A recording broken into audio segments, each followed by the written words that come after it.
Hello everyone. Previous videos में हम पढ़ चुके हैं सेल के बारे में। सेल के बारे में हमने पढ़ा था, उसके बाद हमने पढ़ा था कि सेल की तीन होते पार्ट्स होते हैं, जैसे कि सेल वॉल, सेल मेम्ब्रेन हमने कवर कर लिया है, न्यूक्लियस हमने कवर कर लिया है। उसके बाद हम साइटोप्लाज्म में बहुत सारी डिफरेंट ऑर्गेनेलीज होती है, सेल ऑर्गेनेलीज।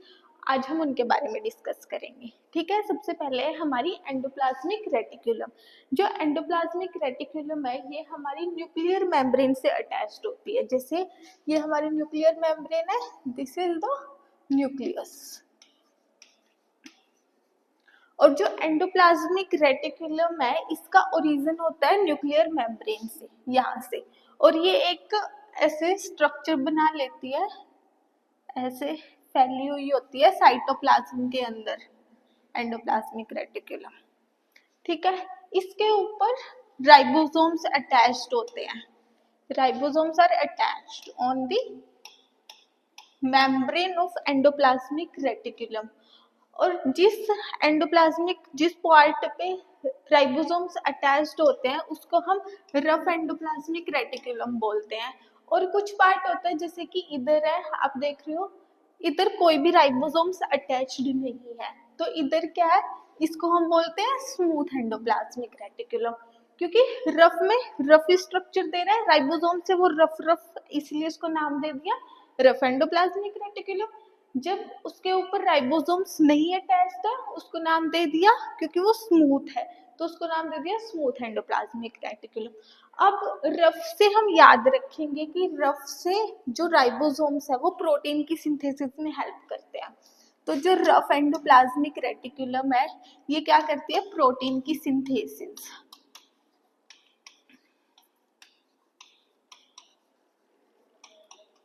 प्रोटीन की सिंथेसिस करती है। स्मूथ एंडोप्लाज्मिक, स्मूथ से याद रखेंगे, लिपिड क्या होता है, स्मूथ होता है। तो इसको, ये जो स्मूथ एंडोप्लाज्मिक रेटिकुलम है ये लिपिड की सिंथेसिस करती है।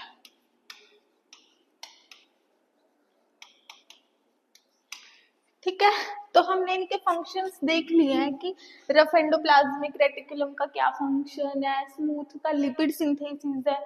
और स्मूथ का एक और बहुत ज्यादा इम्पोर्टेंट जो फंक्शन है वो ये है कि स्मूथ एंडोप्लाज्मिक रेटिकुलम क्या मोस्ट इम्पोर्टेंट फंक्शन है, डिटॉक्सिफिकेशन करती है ये ड्रग्स की हमारी बॉडी के अंदर।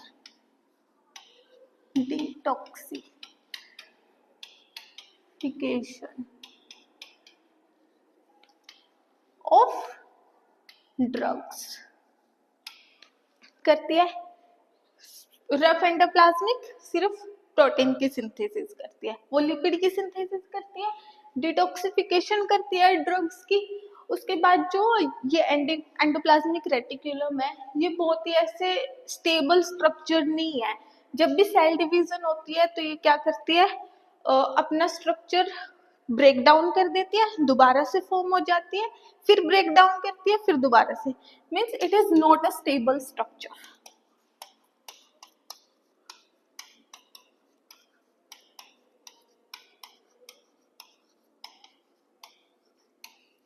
ये एक स्टेबल स्ट्रक्चर नहीं है। और इस ओरिजिन हम इसका देख लेते हैं कि कहाँ से हुआ। ओरिजिन हुआ इसका न्यूक्लियर मेम्ब्रेन से।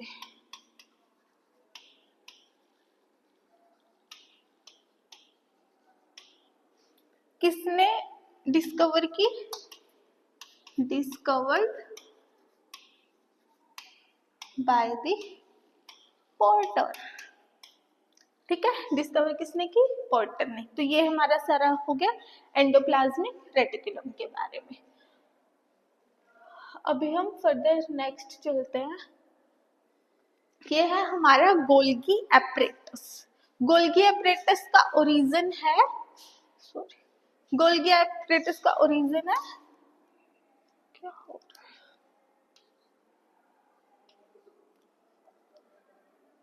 है, एक मिनट।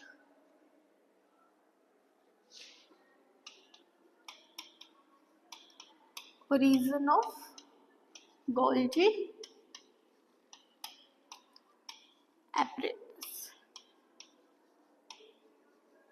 गोल्गी एपरेटस का ओरिजिन है एंडोप्लाज्मिक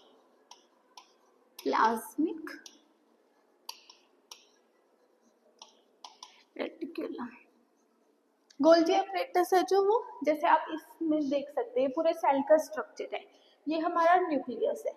न्यूक्लियस की न्यूक्लियर मेम्ब्रेन से एंडोप्लाज्मिक रेटिकुलम अटैच्ड है, जो कि हमने पढ़ा दो टाइप की होती है, rough and smooth. Rough is responsible for the protein synthesis and the smooth is responsible for the lipid synthesis.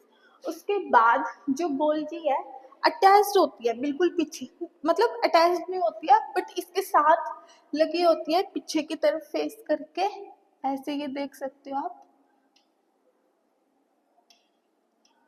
ये हमारी गोल्जी बॉडी है।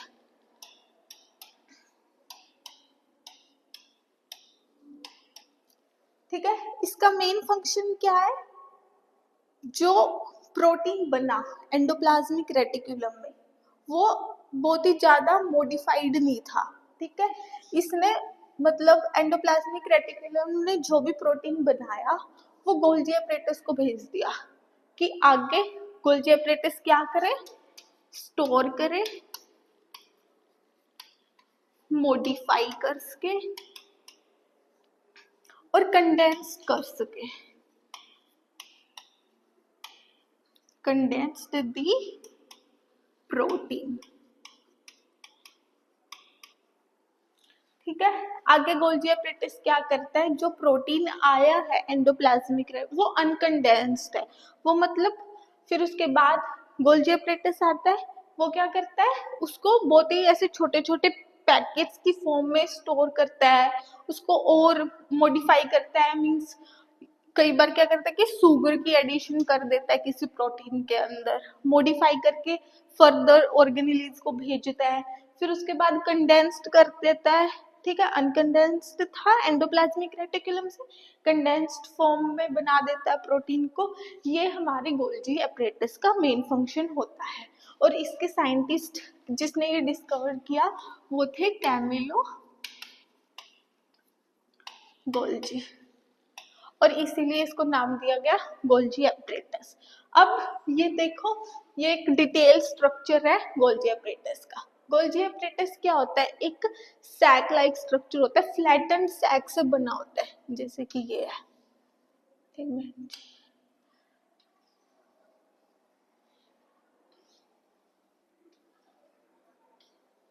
किससे बना होता है ये? ठीक,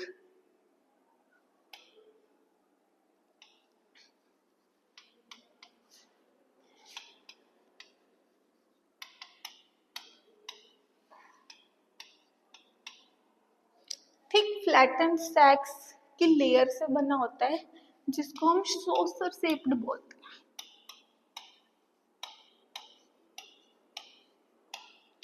और जो सोसर शेप्ड है ये क्या होता है, ऐसे हाफ डिस्क लाइक ऐसे, और ये भी ऐसे ही है, थिक फ्लैटन सैक।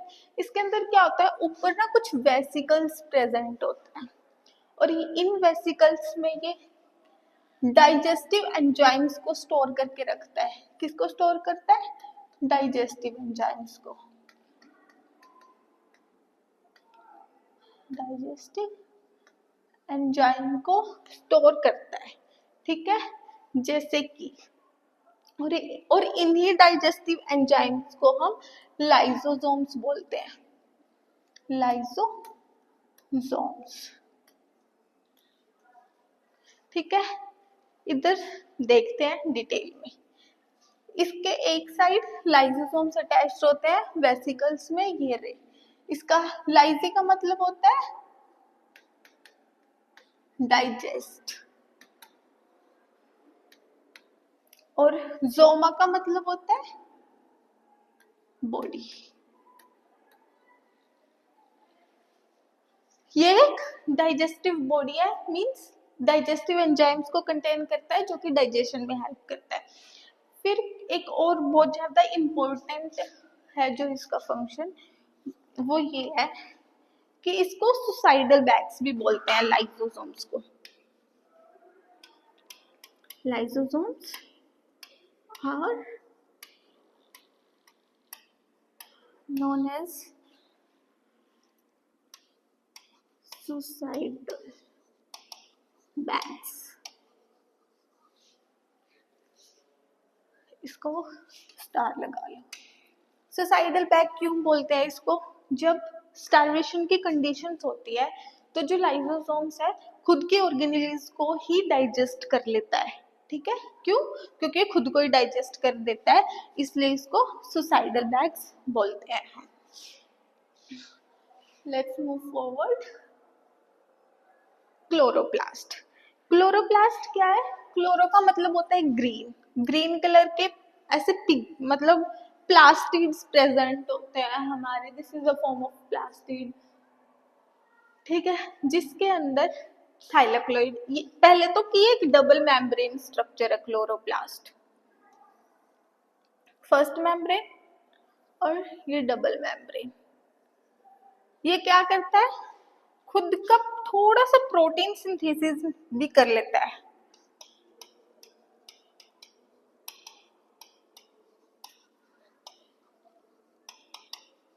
क्योंकि इसके पास खुद का डीएनए होता है और आरएनए होता है। खुद का डीएनए और आरएनए प्रेजेंट होता है क्लोरोप्लास्ट के अंदर, इसलिए ये प्रोटीन सिंथेसिस में हेल्पफुल है। That's why it is called as the semi autonomous body.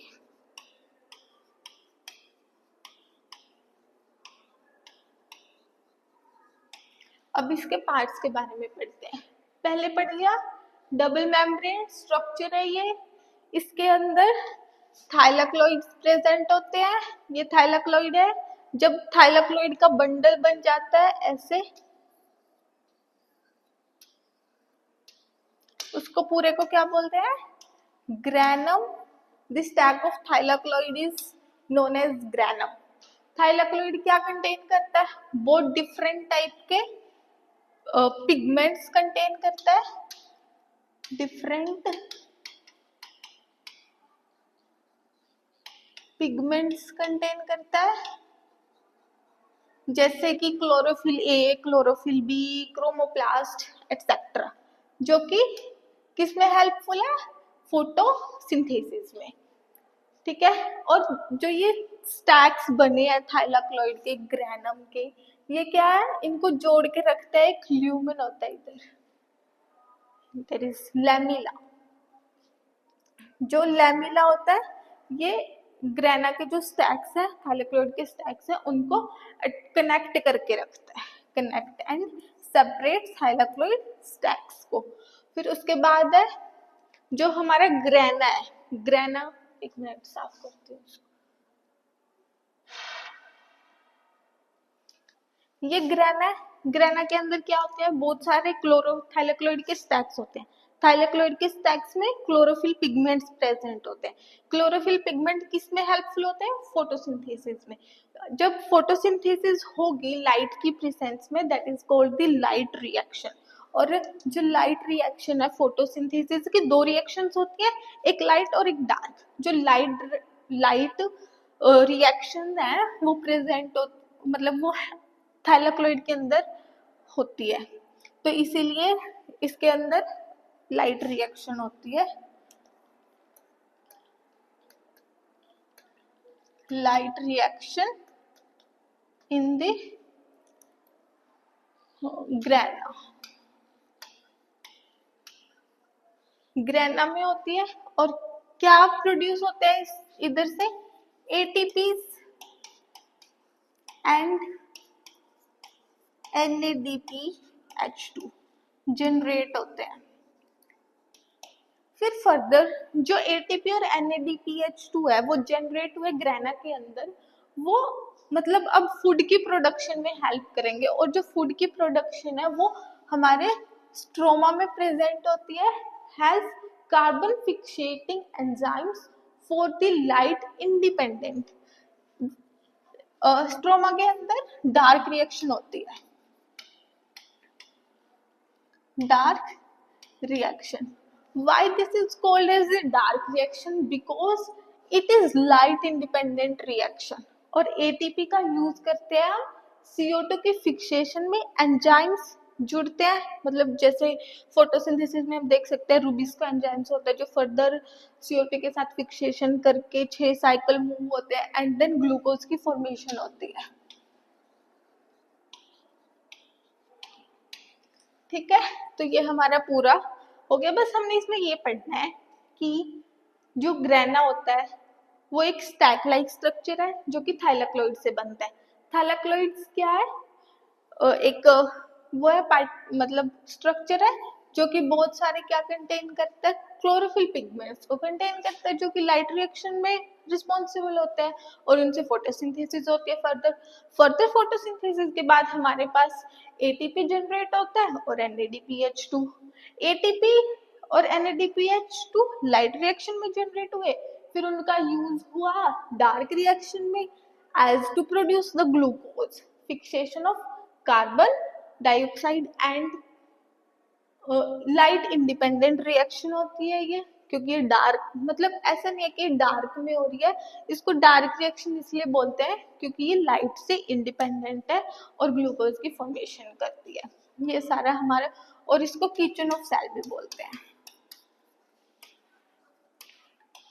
Kitchen of cell क्यों बोलते हैं? क्योंकि फूड की प्रोडक्शन कर रहे हैं, सिंपल। आगे चलते हैं। माइटोकॉन्ड्रिया, माइटोकॉन्ड्रिया का सबको पता है क्या है? Mitochondria power house.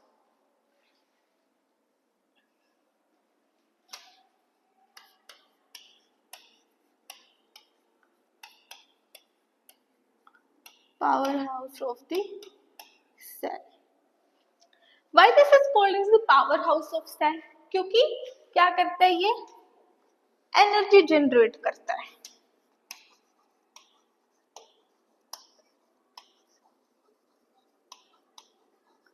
अगर एनर्जी जनरेट करेगा किस फॉर्म में करता है? ATP. ATPs are the energy currencies which are produced by the mitochondria. That's why this is called as the powerhouse of the cell. उसके बाद हम इसके कुछ साइंटिस्ट पढ़ेंगे। सबसे पहले जो इसके साइंटिस्ट है जिसने इसको आइडेंटिफाई किया,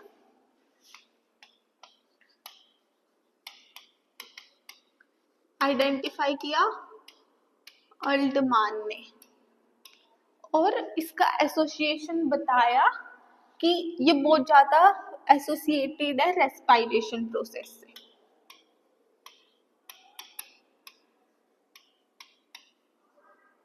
रेस्पिरेशन प्रोसेस क्या है? Breakdown of the glucose.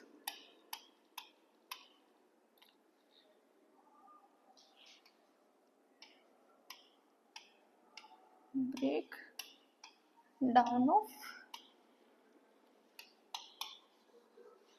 Glucose. ग्लूकोज के ब्रेकडाउन को ही रेस्पिरेशन बोलते हैं, और ये किसका एसोसिएशन है? ये अल्टमान ने बताया। फिर जो टर्म है माइटोकॉन्ड्रिया, ये दी सी बेंडा ने। ये दो साइंटिस्ट इंपॉर्टेंट है, mark this. Altmann identified and their association with the respiration, और टर्म दी सी बेंडा ने। ठीक है, उसके बाद हम पढ़ते हैं कि इसका क्या फंक्शन है। इसका फंक्शन रेस्पिरेशन में है। ये जो माइटोकॉन्ड्रिया है साइट ऑफ ग्लाइकोलिसिस है।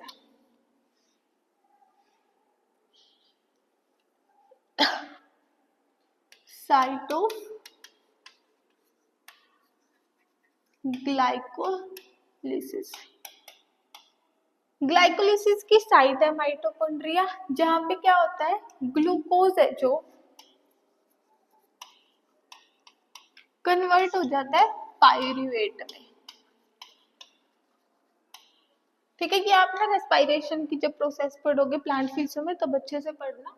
अभी के लिए बस मैं ये बता रही हूँ कि mitochondria is the site of glycolysis and glucose को पायरूवेट की फॉर्म में कन्वर्ट कर देता है, और इसके पास भी खुद का DNA होता है, RNA होता है, और इसीलिए ये प्रोटीन की सिंथेसिस भी कर सकता है।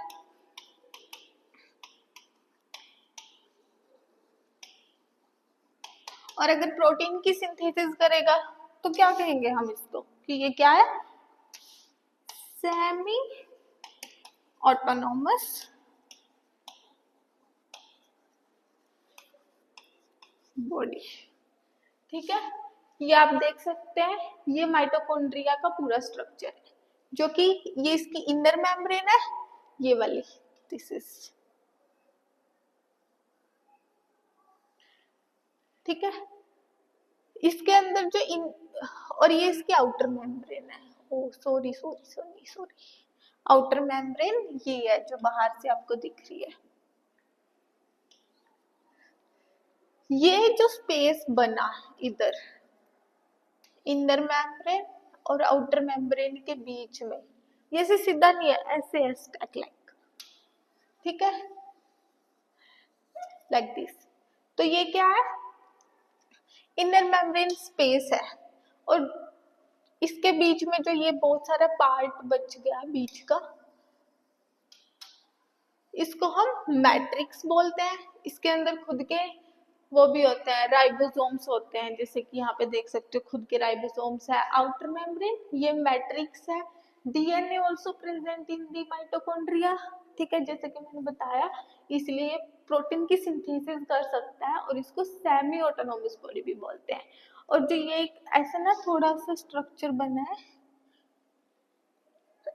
इधर जो थोड़ा सा स्ट्रक्चर बना है ना ऐसे, इनको क्रिस्टे बोलते हैं। This is called the cristae. और क्या फंक्शन पढ़े हमने, हाँ ये देखो F0 ATPase, F0 प्रोटॉन, मतलब फर्दर जो ऑक्सीडेशन होती है रेस्पिरेशन में, उसकी साइट भी माइटोकॉन्ड्रिया ही होता है। माइटोकॉन्ड्रिया के जो ये मेम्ब्रेन होती है ना इधर। ठीक है, ये हो गया हमारा पूरा माइटोकॉन्ड्रिया। फर्दर मूव करते हैं, हमने सारे आई थिंक ऑलमोस्ट सब कवर कर लिया है। अभी पूरा प्लांट का स्ट्रक्चर है, इसमें हमने लाइबोसोम्स लाइसोसोम्स पढ़ लिया है, स्मूथ एंडोप्लाज्मिक रेटिकुलम पढ़ लिया है, न्यूक्लियर पोर्स पढ़ लिया, न्यूक्लियर स्ट्रक्चर पढ़ा, न्यूक्लियर पोर पढ़े, न्यूक्लियोलस पढ़ा, मींस डायक्टाइलजोम। एक चीज रहेगी, जो डायक्टाइलजोम है, क्या है ये, Golgi apparatus is also known as the dactyl zone.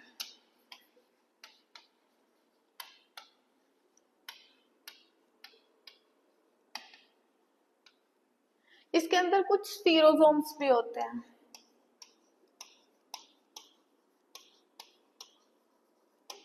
जो कि लिपिड की सिंथेसिस करते हैं।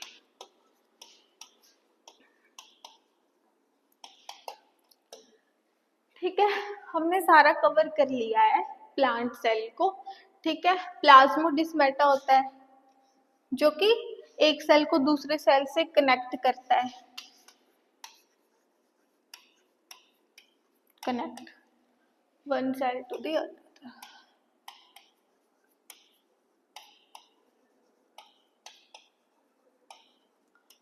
उसके बाद वैक्यूल रह गया, जिसको टोनोप्लास्ट भी बोलते हैं। ये हमारा वैक्यूल है, जो कि वैक्यूल और टोनोप्लास्ट होते हैं, जो ये 90% मास है जो सेल का कंटेन करते हैं। 90% mass of the cell is vacuoles. एक मिनट, वैक्यूल, वैक्यूल। ठीक है, और जो ये है इसका मेन फंक्शन क्या है, वैक्यूल टोनोप्लास्ट का, इसका मेन फंक्शन है ऑस्मो रेगुलेशन, क्योंकि इसके अंदर H2O प्रेजेंट होता है, बहुत सारे वो आयंस प्रेजेंट होते हैं। ठीक है, और इसलिए ये ऑस्मो रेगुलेशन में हेल्प करता है। ऑस्मो रेगुलेशन ये इसका मेन फंक्शन है। ऑस्मो रेगुलेशन टोनोप्लास्ट का मेन फंक्शन है। 90% मास है जो सेल का, वो वैक्यूल और टोनोप्लास्ट कवर करते हैं। ठीक है, ये हमारा पूरा सेल हमने पढ़ लिया है। नेक्स्ट वीडियो में हम सेल डिवीजन पढ़ेंगे। Thank you.